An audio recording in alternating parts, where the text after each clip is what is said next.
Le choléra, c'est une maladie bactérienne qui est très contagieuse, il faut le noter, qui est très contagieuse et qui est due à une bactérie qu'on appelle le Vibrio cholerae.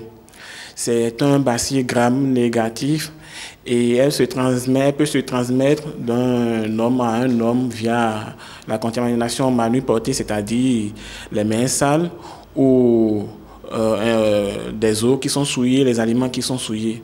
Et donc, sa contamination elle est très facile au travers des selles des personnes qui sont contaminées ou bien de l'eau qui est souillée par une personne qui l'aurait manipulée et qui serait portant.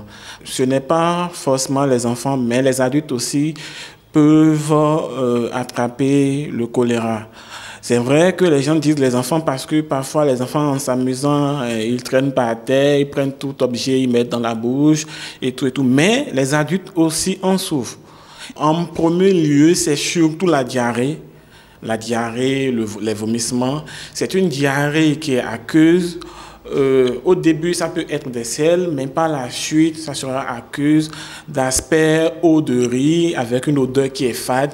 C'est une diarrhée qui est continue, c'est-à-dire, vous voyez la personne, même sans effort de défécation, ça sort, comme on le dit, ça sort comme ça sort. C'est-à-dire, la personne, elle est là, mais il y a de l'eau qui coule au travers de son anus. Et à part ça, il y a les vomissements aussi, la personne vomit. La personne peut ne pas avoir la fièvre. Généralement, ils n'ont pas de fièvre.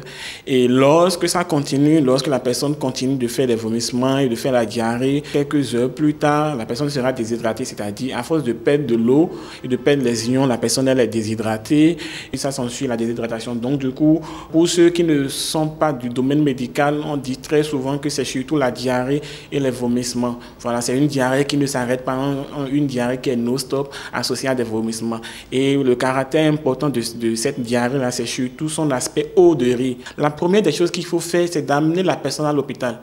D'accord? Il faut amener la personne à l'hôpital. Il ne faut pas se dire que, attention, non, ça va passer. Parce que le choléra, ça tue en peu de temps quand la personne n'est pas vite prise en charge. Donc, il faudrait d'abord amener la personne à l'hôpital pour que la personne puisse bénéficier des soins qu'il faut pour pouvoir être récupérée. Il faut se laver régulièrement les mains avant de manger. Vous sortez de la ville, vous revenez à la maison, avant de faire quoi que ce soit, lavez-vous la main. Avant de manger, lavez-vous la main.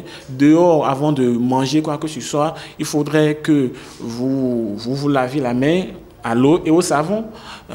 Il faut aussi consommer des aliments qui sont des repas qui sont chauds. D'accord? Des repas qui sont chauds, très important. Et veillez à ce que la propreté des latrines à la maison, parce que c'est une diarrhée. Celui qui fait la diarrhée, qui va sur votre latrine et qui n'a pas le nettoyage qu'il faut par la suite, dès que vous allez vous-même sur cette latrine-là, vous risquez d'être contaminé parce qu'il a déposé ses hygiènes là sur votre latrine. Donc du coup, il faut aussi de la propreté à la maison, nettoyer les latrines, donc utiliser de l'eau de javel pour faire ce nettoyage, ça va beaucoup aider. Surtout l'hygiène des aliments que nous consommons.